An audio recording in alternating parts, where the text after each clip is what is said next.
Welcome to all the mini enthusiasts and classic car enthusiasts. I haven't done a video since I got back. It's the 4th of January now. We've been a bit jet lagged, strangely enough. It's been alright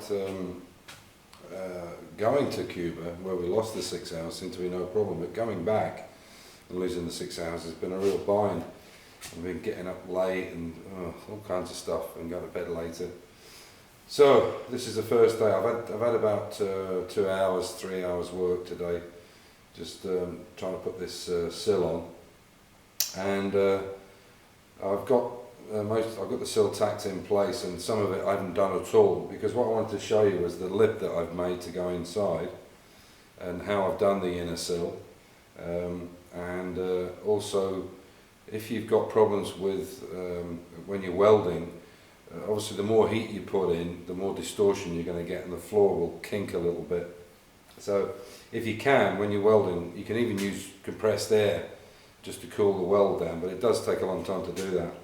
If you have some problems, you have massive distortion, then what you can do is you can use, rather than use filler that would crack, you're better off using lead, and lead loading is reasonably easy to do. You need to take a few precautions, obviously wear a mask and so on.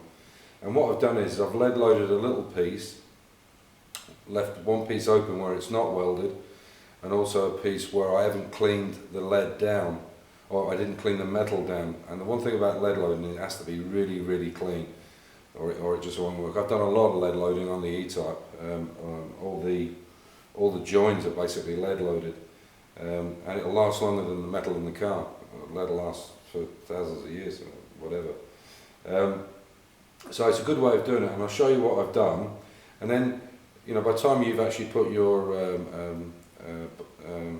stone chip on and your paint, you're not really going to see anything. If you want it to look original and factory, which is what I want to do with the floor and here, there's no need to do it if you're, you know, as long as the welding is good and it's strong.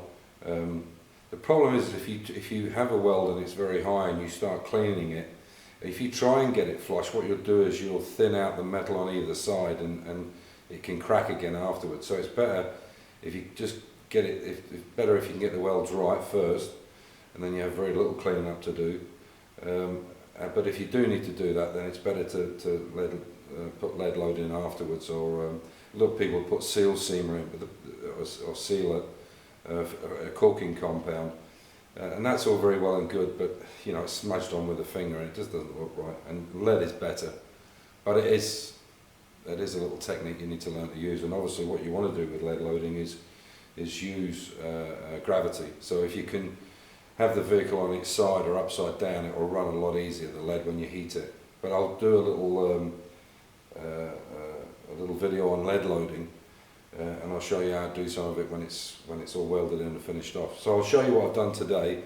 Not very much, as I say, a couple of hours or something, and I'll show you what I'm up to. So yeah, so I've got the car here on its side, as you can see, and so what I did was I wanted to put this in a sill in. So what I did was I've actually, you can see I've welded it in here.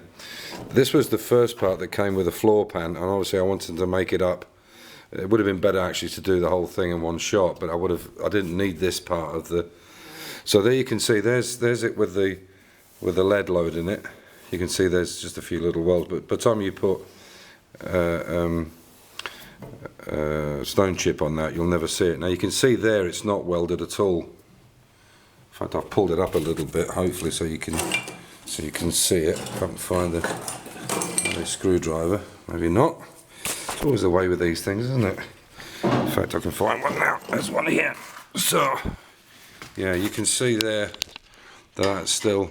So what I did was I actually used this hydraulic tool, which is this, and one end is for making the holes, and the other one is for making that angle. And I've made that angle, it fits right underneath there. I've got to weld all this now. It fits all the way under, and then now I can get a good weld inside there. And as I say, I put a bit of lead load in. I put this on, this is lead, and I put this on to show this was not cleaned properly. This surface was here, and this wasn't. And this is what happens. It won't go into the seal. And what it'll do is it'll just go into little lead bubbles, almost like mercury, and it'll just float. It won't actually fit into the hole. So it has to be really immaculately clean to get it right. So, but I'll do a little video on that. So that's where we're at today. So tomorrow I'll just obviously use the clamps. As you can see, I can push that in. You can see it's now level. Push it in so you can see it. There you can see, and you can see I can get a really good weld on that. So kind of in the way. Once that's pushed in, you've got a nice seam all the way along. You can see there. Hopefully you can see that. Yeah. So that's what I'm doing for tomorrow. I'll do some work on it, but like I say, I'll go over this lead loading. It's not very difficult if you're using gravity, as I say, and it makes a really nice finish on it, and it'll last forever. So catch you up tomorrow.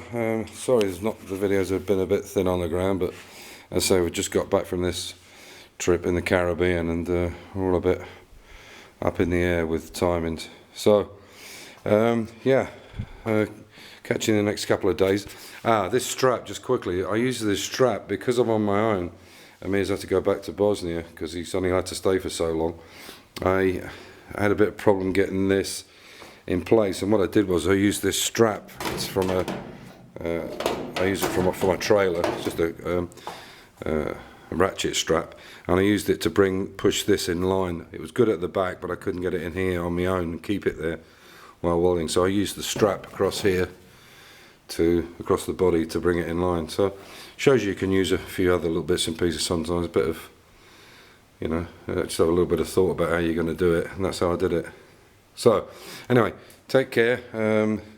Catch you tomorrow maybe, hopefully with another video showing that finished off. And as I say, I will do this lead loading video for anybody's interested. So take care and bye for now. Bye.